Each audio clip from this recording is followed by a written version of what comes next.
तस्वीर। सागर अपने कपड़े सामान जल्दी जल्दी से बैग में भर रहा था। लगता था कि वहाँ बहुत जल्दी में है। तभी माँ ने एक फ़ोटो हाथ में लिए कमरे में प्रवेश की। उन्होंने एक निगाह कमरे में अस्त व्यस्त सामान पर डाली और फ़ोटो बेड पर रखते हुए बोली, बेटा इसे देख लेना। पहले भी 2-3 बार तुम्हें दे चुकी हूँ पर तुम हो कि देखते ही नहीं हो। धीरे धीरे 6 महीने होने को आ रहे हैं। लड़की वाले जल्दबाजी कर रहे हैं और जवाब मांग रहे हैं। सागर ने फ़ोटो बिना देखे ही फेंक दिया। सागर कहता है, जाओ उन्हें जवाब दे दो, मुझे शादी नहीं करनी है। ओह, वैसे भी बहुत देर हो गई है माँ, मैं राहुल के गांव जा रहा हूँ। वहाँ बहुत बड़ा शिवरात्रि का मेला लगता है। बड़ी दूर दूर से लोग देखने आते हैं। साथ में विराट और वरुण भी जा रहे हैं। 8 दिन लग जाएंगे। ओफो, फ़ोन आ रहा है। सभी स्टेशन पहुँच चुके हैं। जल्दी से उसने माँ के पैर छुए और निकल गया। शाम तक सब लोग गांव पहुँच चुके थे। राहुल का मकान खूब बड़ा व अच्छा बना था, पर बहुत पुराना लग रहा था। एक चौकीदार के अलावा वहाँ कोई नहीं रहता था, क्योंकि राहुल के सभी घर वाले तो दिल्ली में रहते थे।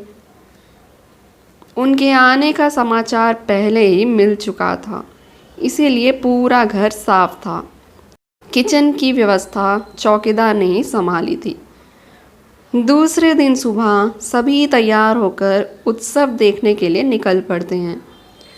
रोज चाहे गांव के लोग कैसे भी रहते हों, पर आज सभी भक्ति के रंग में डूबे हुए थे। उत्सव मंडप की ओर आते हुए दिखाई दे रहे थे। गांव के बाहर लगभग 1 किलोमीटर की दूरी पर एक विशाल झील के किनारे बहुत पुराना शिव मंदिर है। वही फाल्गुन मास में हर साल शिवरात्रि का मेला लगता है। सागर को इससे पहले इतनी दूर अनजानी जगह, प्रकृति की गोद में इतनी नज़दीकी से यहाँ दृश्य देखने को नहीं मिला था। फाल्गुन के बसंत का यौवन अपने चरम पर था। सर्वस्त्र इंद्रधनुष रंग का मायाजाल फैलाए, पीले फूल वाले सरसों के खेत, सेमल के लाल लाल फूलों वाले वृक्षों की कतारों से अपना आंचल सजाए, असंख्य पुष्प, आम के बोरे से सुरभित बयार से सिराती घरा सुंदरी ना जैसी घूंघट उतारकर देख रही थी।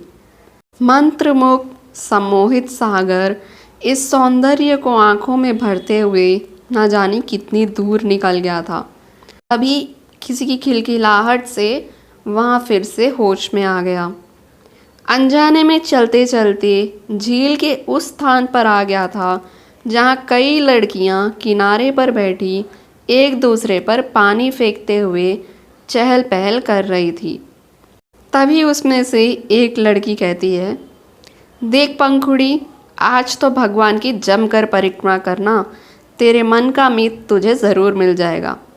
इस पर पंखुड़ी कहती है, धत बेशर्म कहेंगी, अब यहाँ से चलो नहीं तो सब कलश लेकर चले जाएंगे। पंखुड़ी की आवाज़ की मधुरता सागर के कानों से होते हुए उसके हृदय में हलचल मचाने लगी। वह झट से सेमल के पेड़ की ओट में हो गया। वहाँ पंखुड़ी का एक झलक पाना चाहता था, लेकिन उसके नियम इसे अनुमति नहीं दे रहे थे। अब पंखुड़ी उठकर खड़ी हो गई थी। सूरज की किरणें उसके बालों पर जब पड़ी तो वहाँ सोने जैसे चमकने लगे। बड़ी बड़ी आँखों की लंबे पलकों को झुकाए, घुंघराले लटों को समेटते वहाँ सीधे सागर के हृदय में आकर बैठ गई थी। सागर मन ही मन में कह उठा, बस तुम्हारी ही तो कल्पना कर रहा था मैं, तुम्हारी ही तलाश में तुम्हें भटकता रहा। कहाँ घूम रहे हो? कितनी देर से हम तुम्हें ढूंढ रहे हैं। क्या कर रहा है यहाँ? यहाँ वरुण की आवाज़ थी। वो मैं सागर अटकते हुए बोला। वो मैं क्या, कुछ भी तो नहीं यहाँ, विराट हंसकर कहता है। चलो यारो, इसको भी ले चलो, यहाँ तो भांग खाया मालूम पड़ता है। सभी लोग मंदिर की परिक्रमा को देखने चले गए। हर हर महादेव, हर हर महादेव कहते हुए सब लौट रहे थे।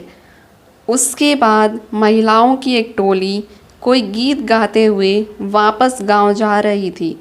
सभी पीले लाल रंग वस्त्र पहने थे। उनमें सबसे पीछे पंखुड़ी धीरे धीरे जा रही थी। तभी उसने पीछे मुड़कर सागर की ओर देखा। नज़र टकराते ही उसने जल्दी से अपना चेहरा घुमा लिया।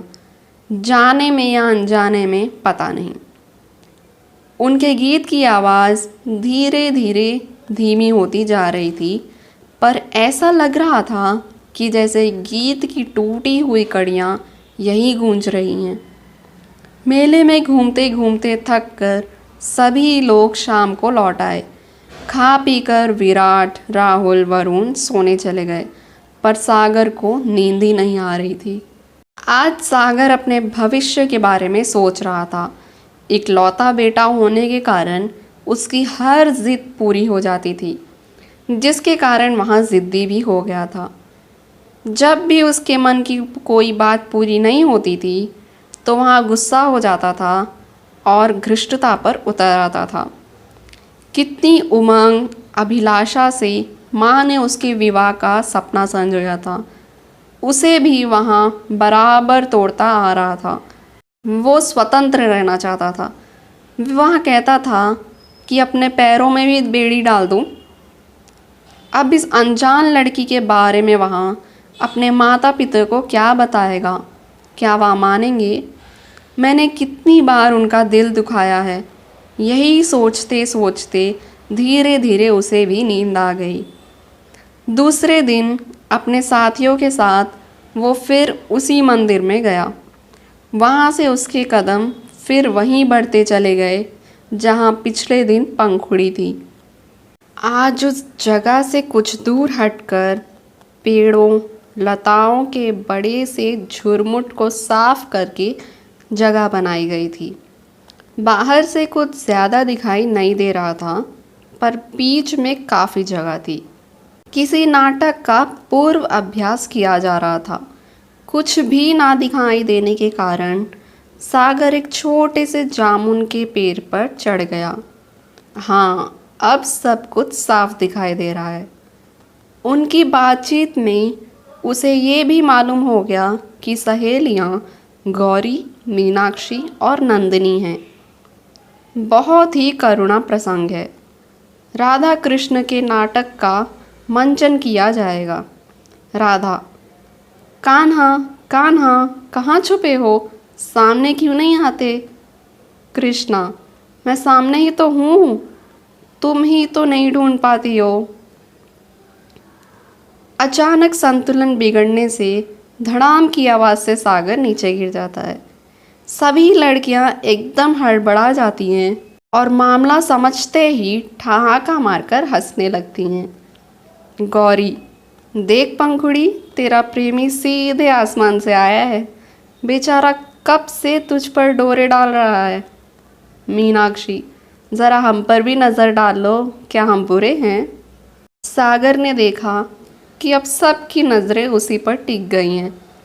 वो धूल झाड़ते हुए उठा और कहा, हाँ जी, आपकी इस पंखुड़ी के कारण ही आज मेरी यह हालत हुई है। पंखुड़ी ने न जाने क्या जादू किया है कि मैं उसके बिना कुछ सोच ही नहीं पाता हूँ। नंदिनी, पर बाबूजी, आपका और पंखुड़ी का मेल ही क्या है? ये बेचारी गरीब, अनपढ़, भोली भाली है। आप शहरी, सुना है वो छलिया होते हैं। क्या आपके माँ बाप पंखुड़ी को अपनाएंगे? सागर को झटका लगा। क्या पंखुड़ी बिल्कुल अनपढ़ है? लेकिन फिर प्यार जीत गया। सागर, मैं पंखुड़ी से ही शादी करूँगा, चाहे कुछ भी हो जाए। अब पंखुड़ी ने अपनी झुकी पलकें उठाई और कहती है, क्या आप वचन देते हैं? पंखुड़ी का हाथ अपने हाथ में लेकर सागर कहता है, पंखुड़ी, मैं वचन देता हूँ, तुमसे ही शादी करूँगा। अब सूरज ढलने को आता है और जब सूरज की किरणें पंखुड़ी के चेहरे पर पड़ती हैं तो वो और सुंदर लगने लगती है। वो जाते जाते बोली, नाटक ज़रूर देखने आना, अभी तो बस अभ्यास चल रहा था। उत्सव के अंतिम दिन नाटक का मंचन हुआ। गांव के सभी लोग वहां पर उपस्थित थे। पंडाल बिल्कुल भर गया था। बांसुरी की मधुर स्वर लहरें गूंज उठी। राधा और उनकी सखियां कृष्णा को ढूंढ रही थी, पुकार रही थी, पर कृष्णा ना जाने कहाँ छुपे बैठे थे। जबरदस्त अभियान, मधुर संगीत और सभी जैसे बीन की धुन पर झूम रहे थे। चांद सितारे मानो स्टेज पर उतर आए हैं। सागर जैसे दूसरे संसार में घूम रहा था। नाटक खत्म हो गया। बड़े अनमने ढंग से सागर घर आया। आज उसे अपने घर लौटना था, पर सागर वरुण, राहुल और विराट को लेकर पंखुड़ी के घर मिलने गया। पर पंखुड़ी ने सागर को जो पता बताया था वो पूरे गांव में कहीं नहीं था। अब पंखुड़ी कहाँ थी? सागर ने पागलों की तरह पूरे गांव की खाक छान मारी, पर पंखुड़ी के बारे में कुछ पता नहीं चला। सबने यही कहा कि नाटक खेलने नाटक कंपनी आई थी, उसका इंतज़ाम भी हमने ही किया था। सागर और उसके सभी साथी वापस दिल्ली लौट आए थे, लेकिन सागर बहुत उदास रहता था। उसने अपने सारे प्रयत्न करके देख लिए, लेकिन पंखुड़ी का पता नहीं चला। 2-3 महीने ऐसे ही बीत चुके थे। अब सभी लोग सख्ती से दबाव डाल रहे थे कि सागर अब शादी कर लो। क्रोध में आकर सागर कहता है, कर लूँगा शादी ज़बरदस्ती, फिर ना कहना। अब ज़ोर शोर से शादी की तैयारियां होने लगी थी। माँ बाप उसे दुश्मन की तरह लग रहे थे। हंसी खुशी से तैयारियां करवाते दोस्त उसे बिल्कुल शैतान लग रहे थे। जब कोई गहने कपड़े माँ खुशी खुशी दिखाने लाती तो वो कहता, हटा ले जाओ मेरी आंखों के सामने से। आज सागर की शादी थी। सागर की शादी की रस्में निपट गई। दुल्हन ने लंबा घूंघट निकाला था। सागर ने नज़र उठाकर भी नहीं देखा। अब घर पर शानदार दावत होगी। घर में मुंह दिखाई का रस्म हो रहा था। सागर कमरे में पड़ा पंखुड़ी को याद करके आंसू बहा रहा था और उसके साथ ही घमा चौकड़ी मचाते हुए आए और उसे खींच कर ले गए। चल नाचेंगे, अब तो हम लोग का मौका है पार्टी करने का। कमरे से निकलकर जब सागर हॉल की तरफ पहुंचा तो वो बहुत चौंक गया, क्योंकि सामने पंखुड़ी बैठी थी। उसने सोचा कि ये मन का वहम होगा, पर पंखुड़ी ही थी वो। अब पंखुड़ी ने उसकी ओर देखा और मुस्कुरा दिया। सागर को ऐसे लगने लगा था कि उसका शरीर हल्का सा हो गया है, वहाँ उड़ भी सकता था। वहाँ हॉल में मंगल गीत चल रहा था। सागर के सभी दोस्त वहीं गोल गोल चक्कर काटते हुए नाचने लगे। किसी ने दौड़कर बैंड वालों को लाकर खड़ा कर दिया। बैंड की धुन पर नाचने के लिए अब और भी लोग शामिल हो गए थे। सागर निकलना चाहता था, पर वे निकलने नहीं दे रहे थे। फिर वो भी शामिल हो गया। अब दावत निपट चुकी थी। सागर अपनी माँ के पीछे पीछे घूम रहा था। माँ, ये शादी प्लीज़ बता दो। माँ ने वही फ़ोटो सागर को दिया जो वो बार बार उसे देखने के लिए कहती थी। बेटा, एक बार फ़ोटो तो देख लो। सागर ने फ़ोटो देखा और उछल पड़ा। ये तो पंखुड़ी है। माँ, 1 साल से इसके पीछे ही तो मैं पड़ी थी, पर तू ज़िद्दी है और हम दुश्मन हैं। सागर, माँ, पंखुड़ी वहाँ कैसे गई राहुल के गांव में? माँ, वहाँ राहुल का नहीं पंखुड़ी का गांव है और तुम लोग पंखुड़ी के घर ही रुके थे। मेरे कहने से ही तुम्हारे दोस्त तुम्हें लेकर गए थे। पर माँ पंखुड़ी अनपढ़, पंखुड़ी कला संस्कृति में रुचि रखती है। उसकी सहेलियों ने और उसने नाट्य संस्था बनाई है, वहाँ यही दिल्ली में ही पढ़ती है। उसके पिता तुम्हारे पिता के दोस्त हैं और बिजनेसमैन हैं। पंखुड़ी उनकी इकलौती बेटी है। उसने तुम्हें कहीं देखा था और वो तुम्हें देखते ही पसंद करने लगी थी, पर तुमने बार बार उसका रिश्ता ठुकरा दिया। मैं भी परेशान हो गई थी। तभी मैंने, पंखुड़ी और तेरे दोस्तों ने मिलकर ये योजना बनाई और सोचा कि तुम भी पंखुड़ी को देख लो। पंखुड़ी भी तुम्हें परखना चाहती थी कि तुम धन संपत्ति के लालची तो नहीं हो, पर उसने तुम्हें अपने जैसा ही पाया। ओह, तो ये साजिश रची थी आप लोगों ने। लेकिन ये साजिश भी आज सागर को बड़ी ही प्यारी साजिश लग रही थी। दोस्त भी बड़े प्यारे दुश्मन लग रहे थे आज उसे। तो ये थी आज की कहानी।